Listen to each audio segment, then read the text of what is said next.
besides what we did at the top of the first hour, talking to Lydia Can't Breathe, which, by the way, I wish I could have been at that show last night. We were doing the MMA thing. But, just fucking working all day, so go fuck yourself. John Mosier's with us. The fantastic Blade is with us. Okay, here's where it gets fun. As everybody knows, I don't like drama. I've said this many times before. Like I say, I don't Drama's like here, and I'm here, and we're running that way. But at one point, I had this idea. I had an idea that what I would do is I would spend all my Sundays on this radio show calling Blade out for a match. And I figured eventually what we'd do is we'd do this thing, because we have this thing on Sundays, which, of course, B-Ray and everybody has exercised that today. It's called open door policy. You can show up anytime, anywhere, whatever. And so what I had planned on doing was I was going to talk shit to Blade enough times, and Blade would show up on a Sunday. He'd show up in his gimmick, he'd be all ready to go, I hate you, blah, and all this. And then it would lead to a match where, like, I would get squashed by Blade. And I would spend the whole time going, all these fake pro wrestlers, even though I know. What is it? There was a study done one time that an average pro wrestling match is like having 6 car crashes or something. Something like that, because it's like a body slam is like having a head-on collision at 30 miles an hour. Yeah. And I've seen when they put these wrestling rings together, first time I ever seen them put a wrestling ring together, I'm like, you gotta get the fuck out of here. It's a thin mat and some wood.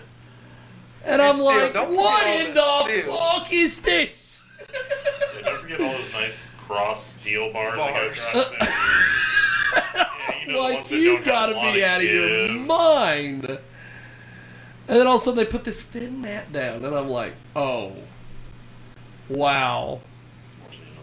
I'm like, what is this? So I had this whole thing. We were going to do this stuff where we were going to have vignettes on like the radio show or on my TV show in Salina, where I was going to be training with like Kenny Zombie Jones, who's this fucking big.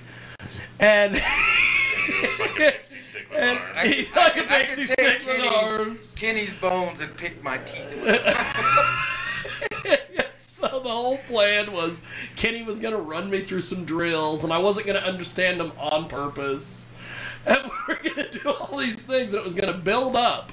And then I was going to show up in my pink cowboy hat that lights up, that's got my name on it, and a feather boa, and my leopard print jacket, and I was going to jump in the ring, and then he was going to like hit me with a clothesline and body slam me and pin me, and it was going to be it, shortest match, like 7 seconds. And then I was going to come on the radio show and be like, oh, you know, it's tougher than I thought it was, blah, blah, blah. But I never could get the company that he was with to play along, and they thought I was attacking them.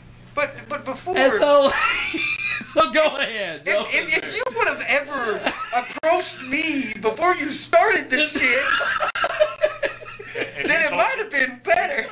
Who gave you that suggestion, Jiggy? Who was it? Oh, yeah. All of a sudden, man, I'm let the getting other blown up. person in on this. I'm getting blown up on Facebook and Messenger like this Jiggy Jaguar dude's talking major shit, saying you're an untrained wrestler and you're doing all this shit, and I'm like, who the fuck is this dude? Who was the first person to stick up saying he was trained?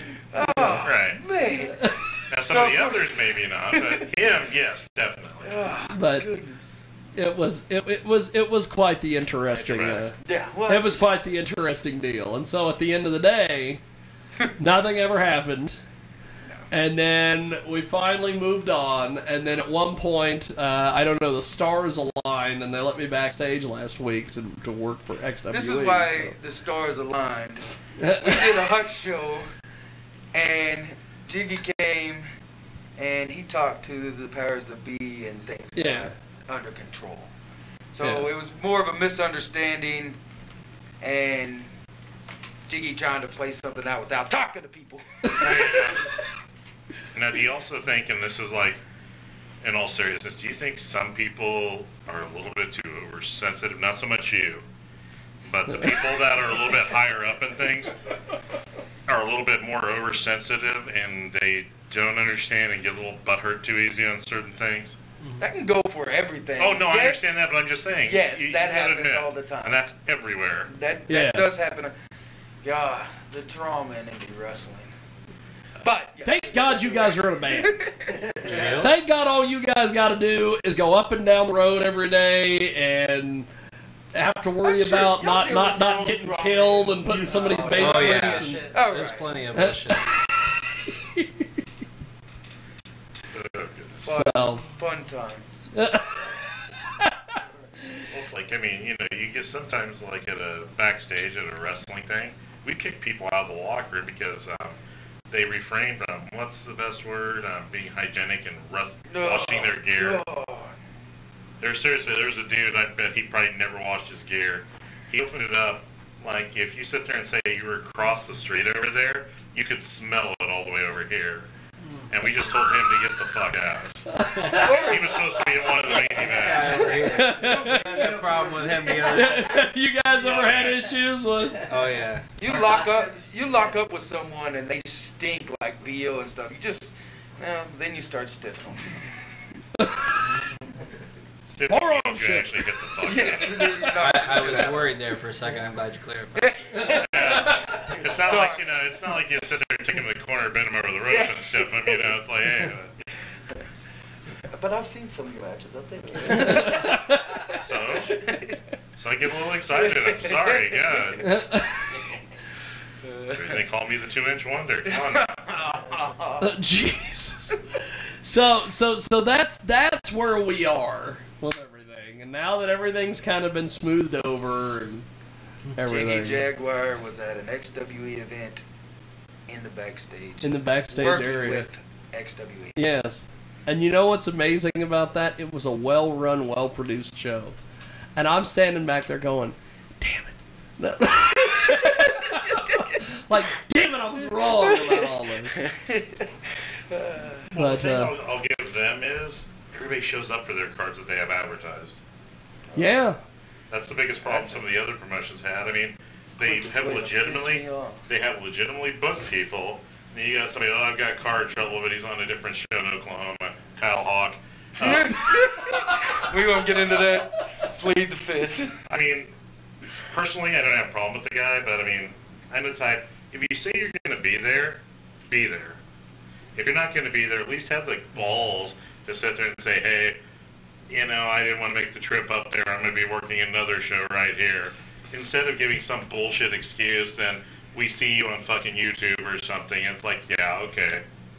Yeah, but we've been doing this a long freaking time.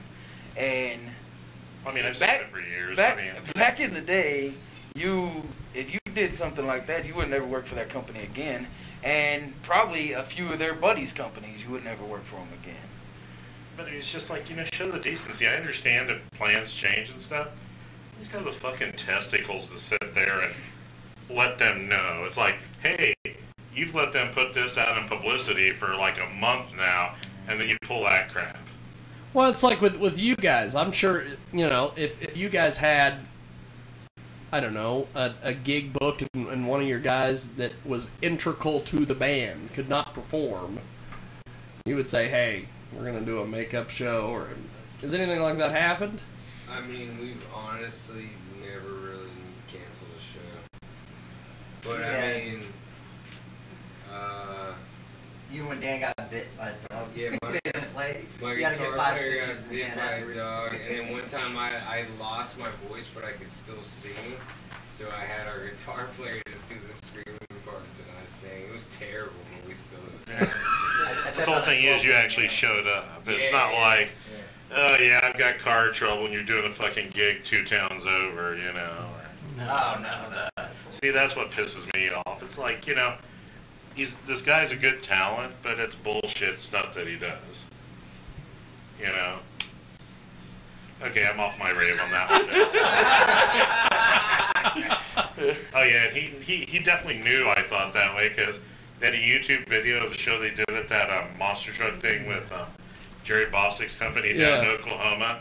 Anyway, it's like a monster truck takes him out to the ring, And I put a little smart-ass comment on there going, wow. I go, that's the first time Kyle Hawk's gone to a wrestling match and his car hasn't broke down that he's been in. Like that. It's just like, yeah, I'm an asshole. Oh, I'm raving about some guy that pisses me off sometimes. That's a lot of people, though. That's a lot of people. No, this one really pissed me off. So Lydia can't breathe. You guys got any questions for Blade? Since he was asking you guys questions earlier about the band and everything. Dusty Rhodes, Big Van Vader. I loved the Legion of Doom, and that's my favorite team. Rikishi wasn't. I liked Rikishi, but he wasn't an influence. You know, I liked a lot of the old school guys. I'm an older guy, so. But yeah, I think the biggest is Vader. You know, some people like that. I loved Sting. Undertaker is great. I remember Undertaker as Mean Mark Calloway back in his WCW days. Yep. Do you remember him as the Punisher in USWA? I do not. Or Texas Red in the old World Class? Texas Red. Mosier knows everything about everything. Just weird, minuscule things. Like, he was sitting there one day telling me about Marty Jannetty being a tag team champion in the middle of Kansas. I'm like, what? How do you know this? You know all this. That's where he got his big break. That's where he met Shawn Michaels here. They went up to the AWA as the Rockers, Midnight Rockers. Then they translated that going to the WW, now E, as the Rockers. And that's how, I mean, if that had never happened, Shawn Michaels wouldn't have been anything. Because, I mean, Marty So Jannetty's to blame. Well, no, Jannetty's the one that started it. Michaels just sat there and was able to showcase his ability, finally. But, I mean, and the man had charisma. Well, yeah, afterwards. But, I mean, he was as boring as a piece of toast before that, you know. I mean, it's like, you know, I could sit there and throw, like, white bread that's been sit there and toasted. Okay, yeah, that's exciting as hell. You know, when if you you're have, doing like, it with the right angle, it could be exciting. Well, is it butter? Yeah. Butter your bread, boy. Yeah, there you go. Throwing it at buttholes, that's a whole different game. Yeah. You gotta know how to move. See, now, instead of having the Jaybird experience, we just had somebody that was funny and humorous, you know. See, it's kind of like, hey, we're keeping it going. Oh, let's not bring it down. Yeah, let's keep it going. Y'all are gonna have her talking shit about everybody now. No, I don't. On this show, she's gonna start just bashing us. Oh, you got to be out of your mind. Did you bring cupcakes for everybody? I brought them for myself. Oh, okay then. Never mind. That's very selfish. Yeah, it is. That's very But selfish. if you guys want a cupcake, you guys can have a cupcake. No, thank you. I don't eat sweets. Now, chocolate. we got Blade in the building. Caramel. There is no chocolate. I like caramel. Crystal Wayne Baxter is here. She's gonna click her heels and end up 2 blocks that way. But what's between the legs? That's it. That's the only thing sweet I want to eat. And so Jay Marie, you met Brian Knobs. Yes, I did. Last evening. Very cool guy. Were you totally unimpressed? Well, I truly, honestly, I expected a little bit more, but he was a cool guy in general. What is he? Well, here it is. He's actually on his best behavior because there's talk he's going to go into the WWE Hall of Fame. Yes, and he doesn't want to screw that up like he has everything else. So. Okay, well. Also, he's a wrestler. Yeah, he's a one of wrestler. the Nasty Boys. Oh, yeah, I remember the Nasty Boys. Sags and Knobs. I remember the Nasty Boys. Sags was the one everybody liked. Knobs was the one everybody wanted to hit with the chair in the face. Legitimately. I think he took. And the only reason he stayed relevant because he sat there and he basically sniffed Hulk Hogan's jock for years down there in Florida. So. Yeah, he was showing us pictures of Hulk Hogan and. Oh, well, that is so sweet. You know what's funny is Lance, the mangler, who brought in Knobs, and I'm gonna get in trouble again. Oh, here we go. Drama here. Here. This is more maybe an asshole. He always tells all the local media, "Oh, I was trained by Ric Flair." trained by Ric Flair. Is that right? Well, I talked to Flair Ric was in the Flair. building once. I talked to Ric Flair at a Kansas City Comic Con. And Flair did not. And I walked up to him and I was like, and I wished I could have got him to say this on video, but he didn't. He's like, no, you can't take this. I should have just pin cammed it and been done with it. I should just done. I should just done the. I should just done the old Ross log and pin cammed him, or button cammed him, or hat cammed him, or something. No, you shouldn't. Now if he ever hears this, he's never gonna trust you again. And so I said, "Did you train this guy by the name of Lance Chafin?" And he goes, "Who?" And I said, "There's this guy in Kansas." And he goes, "Oh my God, Kansas!"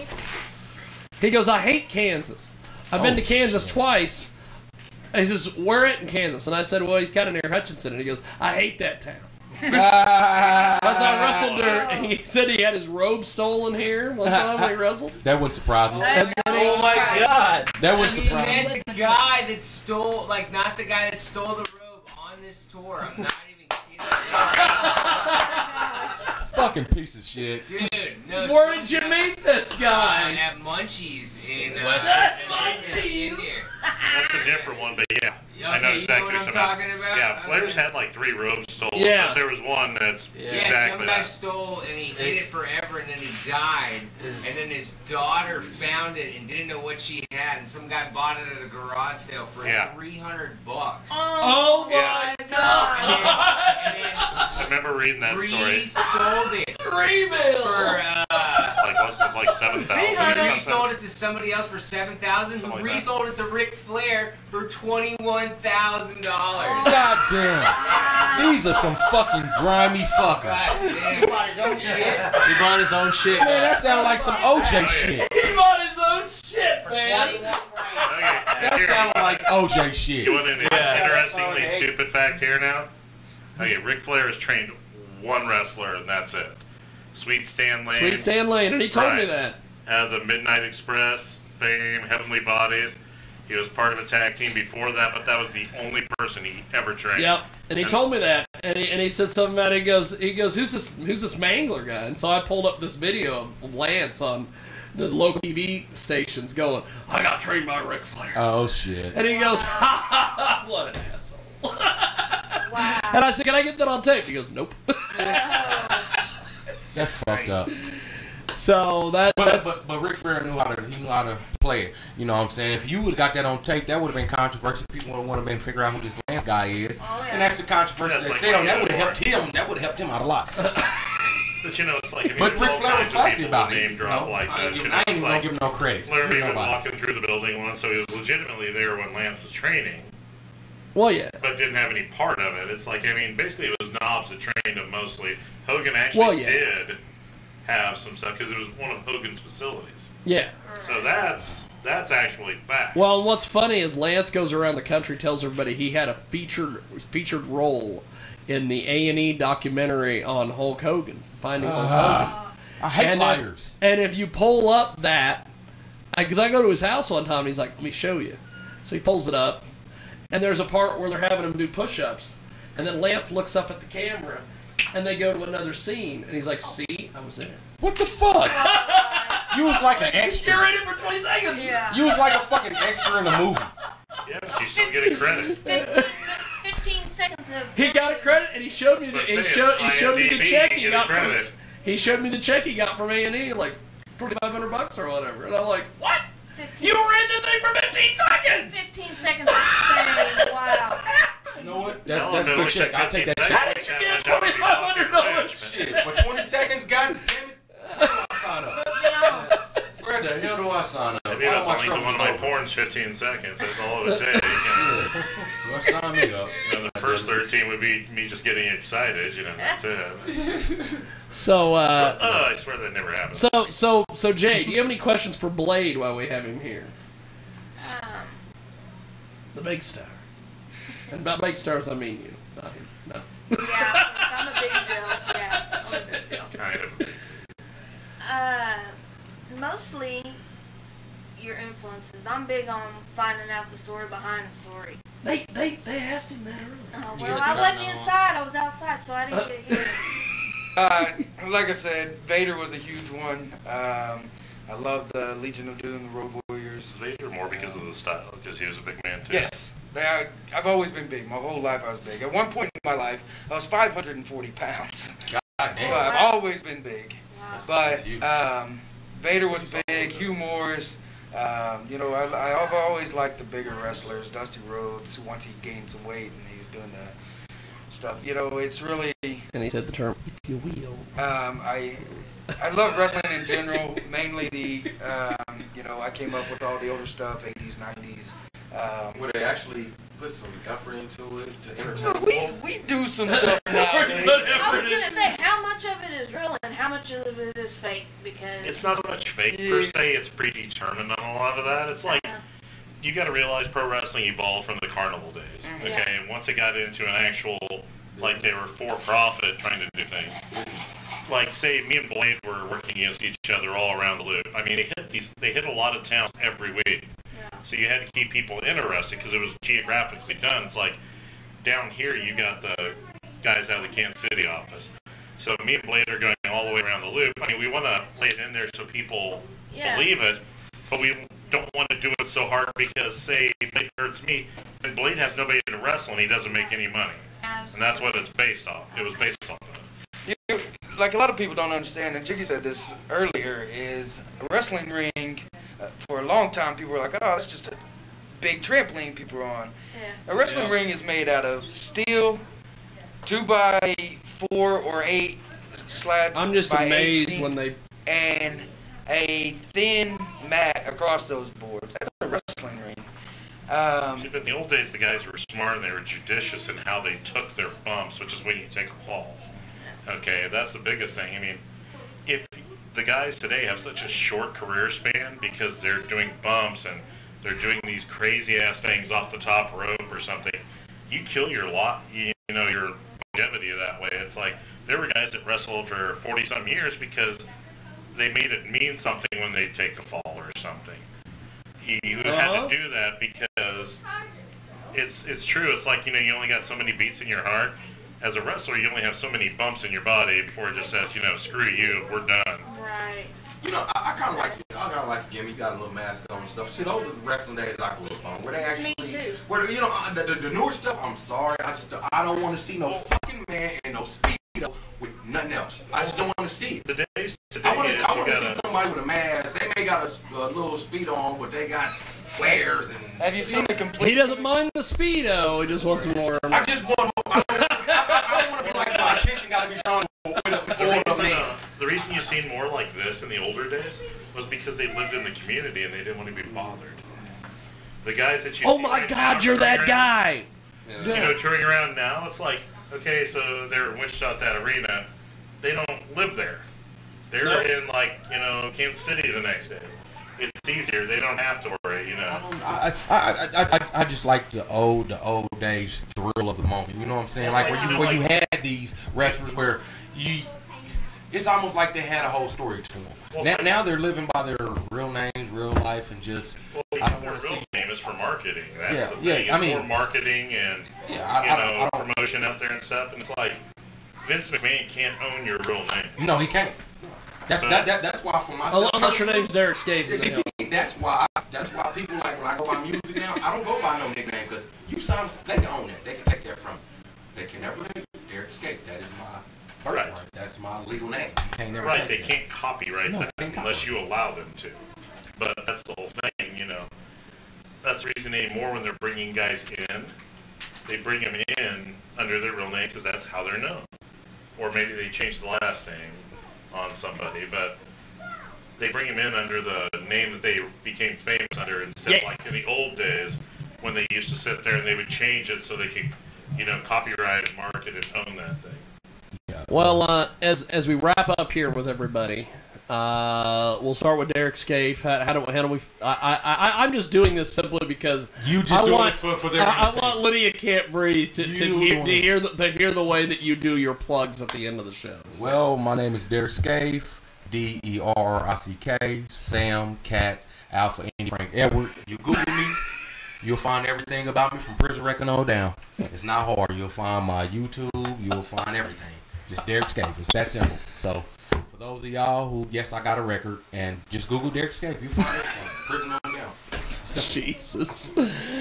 Now, John, you're gonna be with us next week, right? We're gonna be at the fair.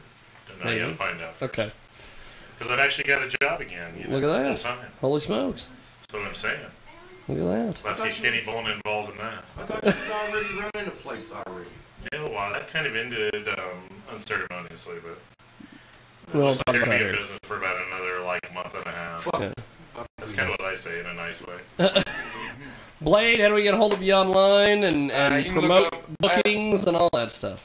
Bookings, I usually keep everything on my Blade fan page. It's you can go to XWE Entertainment. That's my home company where you run about once a month. And then Blade on Facebook, pretty easy to find.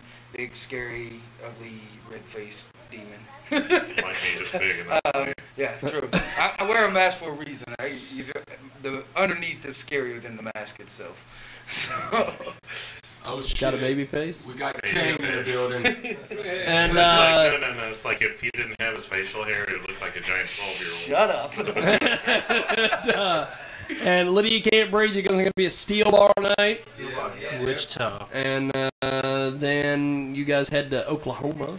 Yeah. Oklahoma. I'll be in Oklahoma next week also. Hell yeah. OKC Friday. And once again, websites, social media, all that. www.lydiacan'tbreathe.com. And we got our new album coming out, Taste New, October 10th, everywhere. Pick it up. The video's on YouTube. Yeah, videos on YouTube. You can pre-order now. Yeah, you can pre-order now. That's awesome. I got my website. It's called www.newerapodcastsucksballs.com. I love Jiggy. / And Derek Escape kicks ass. And Jay Marie. Nobody else. I got it right. Don't ever forget the queen. You can find me on Facebook, J Promotions, J the Boss Marie. I'm on Instagram, Twitter, the whole bit. All that fun stuff. Yeah. And next week we will be taped because we will be at the state fair doing things. But it will be very entertaining, as they say. And so, Lydia Can't Breathe. Did you guys have a good time? Yeah. Did you enjoy yourself? And we'll definitely have to have you guys back. And Blade, did you have a good time? I've had a fun time, and I'm not going to get in trouble for being here. That's always good. That's always good. Hopefully next time you come through, you can bring some of the... Man, I'll try to bring some more talent through. My tag team partner, unfortunately, last night we worked a biker rally, and he had some stuff going on today, so he couldn't come out. But, yeah, we've had Aaron the Prodigy Hounds would love to come down and be on. He's a crazy... He's fun. Look him up, Aaron the Prodigy Can you Hounds. see if he can go back to a singlet? No, he's wearing the Speedo trunks. That's Lex Luger classic style. That's Aaron Hound. And he's hairier He's got than Jiggy Jaguar. he's got Speedo. Hairier than Jiggy Jaguar. He looks like Guaranteed. He looks like a gorilla pad. He's pretty freaking hairy. Hey, look, bro. I wrestled this dude in Oklahoma one time, and out of the corner, I grabbed him by his chest hair and launched him across the ring. I thought I was a hairy bastard. He makes me look baby smooth. That's awesome. Fantastic worker. Check him out also. Aaron the Prodigy. And that'll wrap it up. RadioZenu.com.